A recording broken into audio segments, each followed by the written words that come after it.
kulanti wacan wanaagsan daawadayaal halkani waa Qool Media Tv waxaad ku soo dhawaataan war wixii naga soo gaaray guud ahaan deegaanada Soomaalida iyo caalamka intiisa kale qodobo xiiso badan ayaa daawan doontaan balse kuwan markooda ugu doorka roole waxaanu warbixin idinka haynaa wararkii ugu dambeeyay ee xiisada ka dhex taagan wadamada Faransiiska, Mareykanka iyo Australia.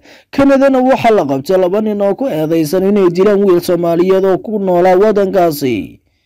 qodobadaas iyo kuwa kale ayaa daawan doontaan intaynu ku guda jirno xilli tabinteena wareed. isku diyaariyo faahfaahinta warkoo dhammaystiran. madaxweynaha Faransiiska Emmanuel Macron ayaa maalmaha soo socda wadahadal telefoon la yeelan doona dhigiisa Mareykanka Joe Biden xilli ay xiisad diblomaasiyadeed ka dhex xoogan tahay labada dal ee xulafada. waxaa sidaa sheegay afhayeen u hadlay dowladda Faransiiska waxay raadin doontaa sharaxaad ku saabsan baabi'inta dalaba Australia ku iibsan lahayd gujisyada Faransiiska kaasoo hadda ay ka iibinayso Mareykanka sida adsal u sheegay telefishinka PFM. dhinaca kale Australia ayaa maanta difaacday ka bixidda heshiiska gujisyada Faransiiska waxayna sheegteen muddo bil ay Paris la wadaagaysay walaacyo ay ka qabto kahor intaan heshiis cusub la saxeexan Mareykanka iyo Britain. Australia ayaa ka baxday heshiis ay 2016 la gashay shirkadda Faransiiska ee Naval Group oo ay ugu dhisi lahayd gujisyo waxayna Khamiistii ku dhawaaqday inay 8 gujis u dhisi doonaan Mareykanka taasoo qayb ka ah heshiis amni oo ay sidoo kale Britain ku bixin doonto tiknoolajiyadda.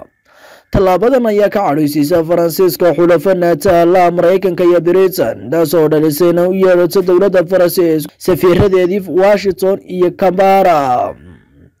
Paris ayaa baabi'inta heshiiska ugu yeedhay dhabarka oo laga mideeyay iyadoo wasiirka arrimaha dibadda uu sheegay in xiriirkooda Mareykanka uu qalalaasa galay. booliska magaalada Winnipeg ee dalka Canada ayaa xulay laba eedeysane oo la xiriirinayo dilka Allah u naxariistay Maxamed Yuusuf Abuukar oo 26 August sanadkii hore lagu dilay magaaladaasi. labada eedeysane oo aan Soomaali ahayn ayaa loo haystaa darajada koowaad ee dilka.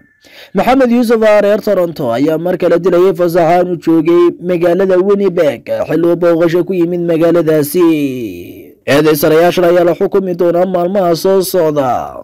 wasiir ku-xigeenka wasaaradda maaliyadda ee dowlad goboleedka Puntland mudane Cabdi Ibraahim Warsame Qowdhan oo qoraal kooban soo saaray ayaa ka hadlay khilaafka siyaasadeed ee ka taagan gudaha fila Soomaaliya.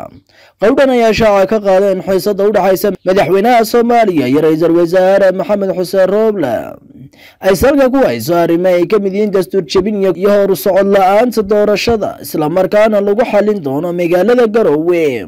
wasiirku hadalkiisa sii wata ayaa rajo wanaagsan ka muujiyay in khilaafkan uu saameeyay doorashooyinku uu ku soo dhammaan doono caasimadda Puntland ee Garowe.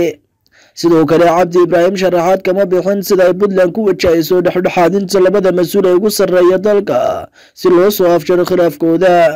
dhinaca kale wuxuu soo hadal qaaday shirka gaarka ay hogaamiyayaasha maamul goboleedyadu ku leeyihiin Garowe isagoo si weyn u bogaadiyay shirkaasi. ugu dambeyn wuxuu hoosta ka xariiqay in Puntland ay diyaar u tahay inay la sii amba qaado doorashooyinka xaaladda kala guurka hadda lagu jiro. hadalkan ayaa ku soo aadaya iyadoo ay Puntland horay u qaadacday shirkii golaha amniga qaranka oo dhowaan iclaamiyay madaxweynaha Soomaaliya Maxamed Cabdilaahi Farmaajo. waatay daawadayaal qodobkaas ayaa gun iyo gabagabo waa warka Qool Media TV. intaan ku kulmayno warkan iyo wararka xigaba waxaad ka tegaynaa sidaas nabadgelyo kulanti dambe oo xiiso leh.